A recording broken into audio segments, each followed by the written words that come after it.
ஹரே கிருஷ்ணா. வணக்கம். தினமலர் ஆன்மீகம் நேயர்களுக்கு அனைவருக்கும் வணக்கம். வணக்கம் சுவாமிஜி. எதையும் எதிர்பார்க்காத நட்பு அந்த காலத்துல இருந்தது.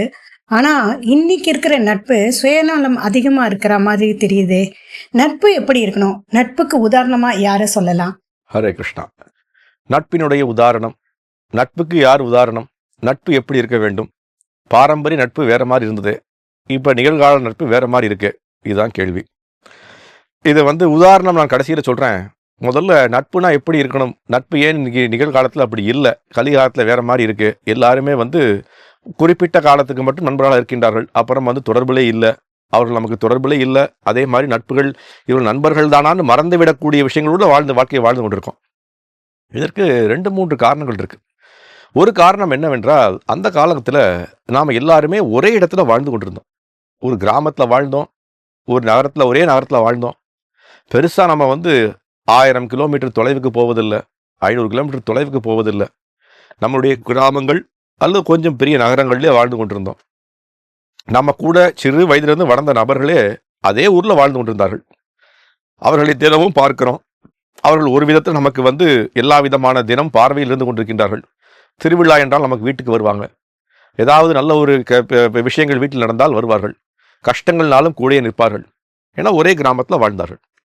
இன்னைக்கு அப்படி இல்லை. பிறந்து நம்மளுடைய பள்ளிக்கூடங்களில் படித்த 30 மாணவர்களில் 30 பேரும் ஒவ்வொரு நாட்டில் வாழ்ந்து கொண்டிருக்கின்றார்கள். ஒவ்வொரு நாட்டில் எப்படி வாழ்கிறார்கள்னு தெரியாமலேயே வாழ்ந்து கொண்டிருக்கின்றார்கள் 30 பேரும். அப்போ ஒரு தொலைவு அப்படின்னு சொல்லக்கூடிய விஷயம் நமக்கு பக்கத்தில் இருக்கக்கூடிய நட்புன்ற விஷயத்தை தொலைதூரமாக எடுத்துக்கொண்டு சென்று விட்டது. இது ஒரு காரணம். இரண்டாவது காரணம் என்னவென்றால், அன்னைக்கு காலகட்டத்தில் எப்படி இருந்ததுன்னா, இன்னொரு விஷயம், நாம் எல்லாருமே சொன்ன மாதிரி ஒரே கிராமத்தில் ஒரு எக்ஸ்டெண்டட் ஃபேமிலிஸாக வாழ்ந்து கொண்டிருந்தோம். இன்றைக்கி எல்லாம் நியூக்ளியர் ஃபேமிலிஸாக மாறிட்டோம். என்னுடைய மனைவி, என்னுடைய கணவன், என்னுடைய குழந்தைகள், இதுதான் வாழ்க்கை அப்படின்னு சொல்லி நமது வாழ்க்கையை நம்ம என்ன பண்ணிட்டோம்னா ஒரு குறுகிய வட்டத்துக்கு கீழே கொண்டுட்டோம். அன்னைக்கு காலகட்டத்தில் எப்படி இருந்தது? ஒரு எக்ஸ்டெண்டட் ஃபேமிலிஸ் இருந்தது. நமது சகாக்கள், நமது சமுதாயம், இன்றைக்கி சொல்லக்கூடிய நம்மளுடைய உறவினர், நம்மளுடைய கிராமத்துக்காரர், நம்மளுடைய ஊர்க்காரர் அப்படின்னு சொல்லி எல்லாரையும் பார்க்கக்கூடிய ஒரு மனோபாவத்தை வாழ்ந்து கொண்டிருந்தோம். இன்னைக்கு அதெல்லாம் இல்லை. இன்னைக்கு சென்னைக்கு வரோம், ஏதோ ஒரு கிராமத்திலிருந்து, என்னுடைய ஃப்ளாட்டில் நான் வாழ்கிறேன், பக்கத்து ஃப்ளாட்டில் யார் வாழ்கிறாங்க கூட நமக்கு தெரியாது. நமக்கு நம்முடைய குழந்தைகளுக்கும் அப்படித்தான்.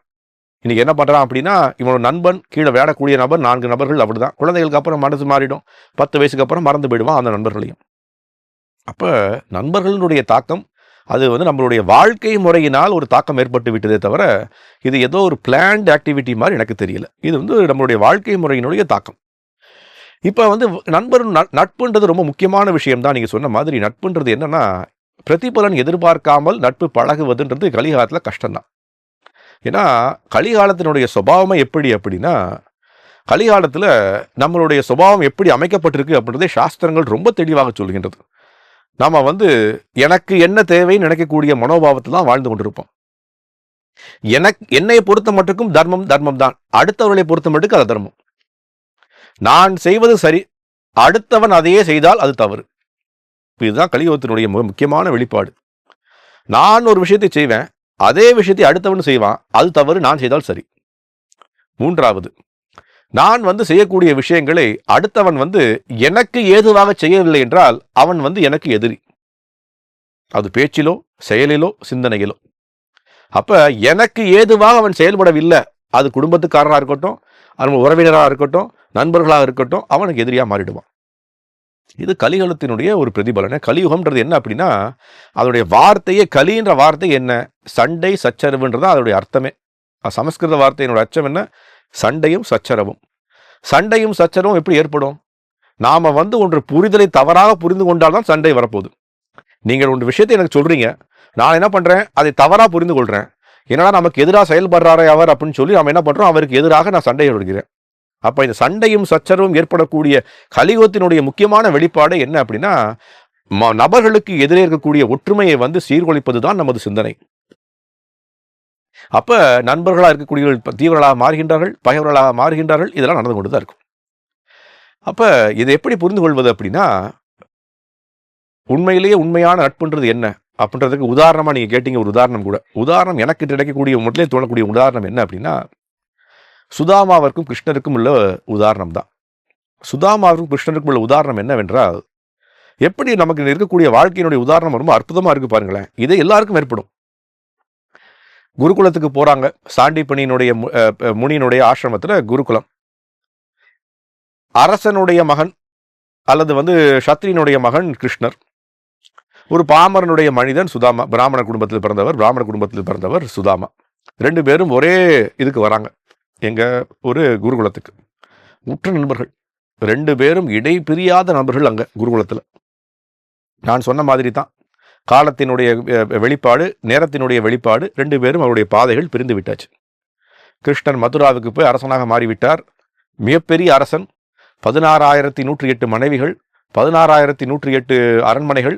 அவருக்கு 16,108 மனைவிகளை பார்த்து கொள்ளவே நேரம் இல்லை. சுதாமா அதே ஊரத்தில் கொஞ்சம் தூரமாக வாழ்ந்து கொண்டிருக்கின்றார். உணவுக்கே வழி இல்லை. எல்லாம் நெய்ந்து போன துணியை துவைக்க சென்றால் துணி இன்னும் அதிகமாக கிழிந்து விழும்னு துவைக்காமலே வச்சிருக்காராம் அவர்.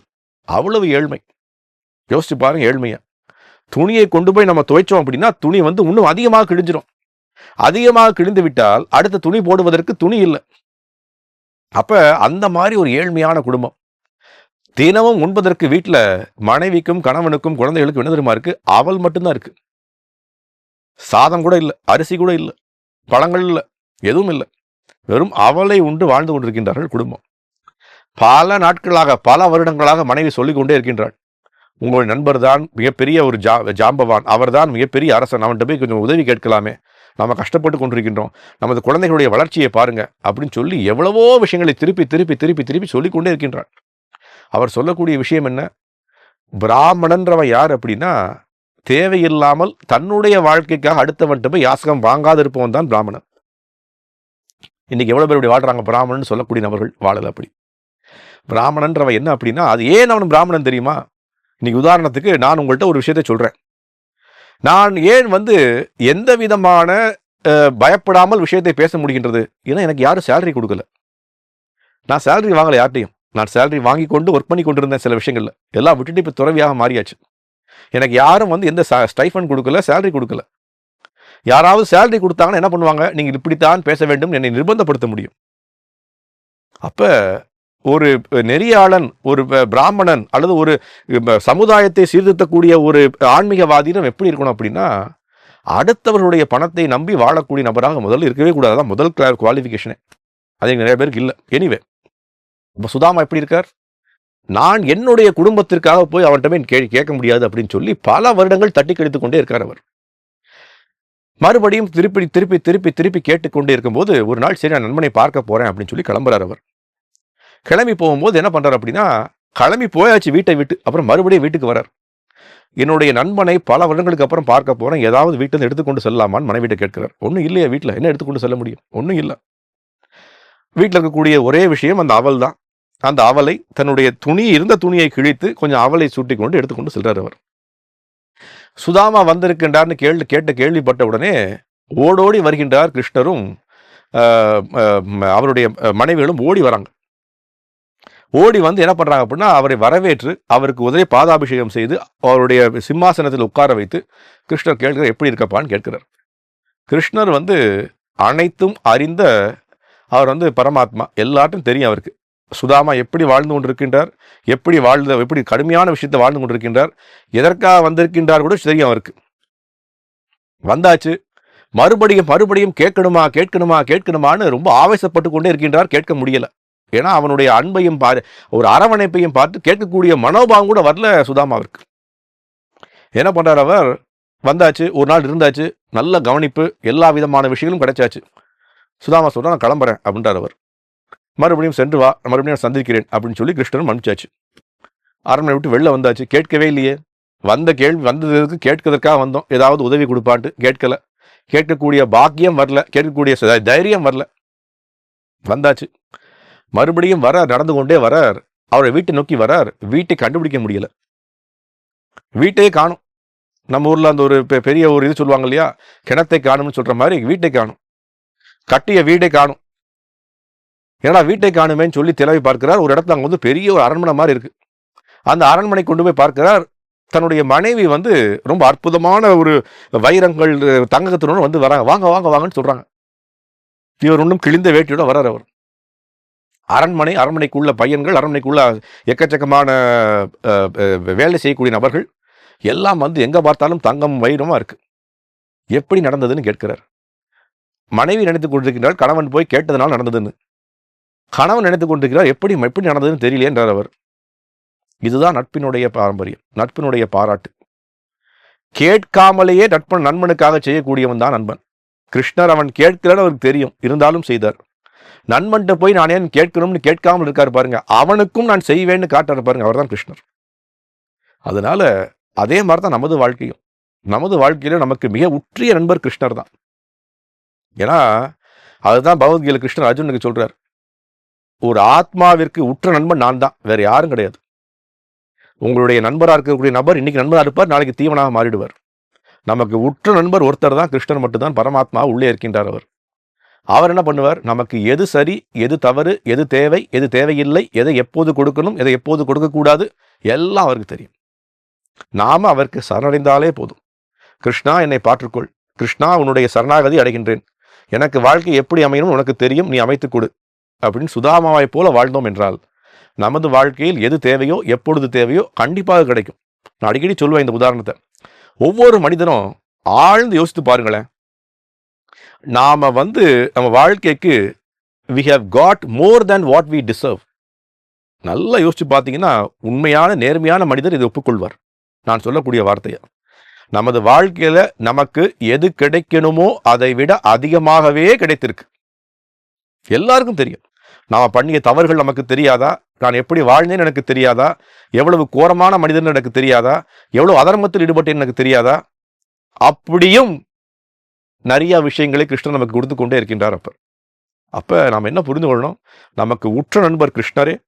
கிருஷ்ணருடைய சரணாகதியில் நமக்கு வாழ்க்கை என்ன தேவையோ அது பூரணமாக திவ்யமாக கிடைக்கும் அப்படின்றதுல எந்த விதமான சந்தேகமும் இல்லை. அவர்தான் உற்ற நண்பர். நண்பருக்கு எடுத்துக்காட்டும் சுதாமா கிருஷ்ணனுடைய நட்பு தான். ஹரே கிருஷ்ணன்.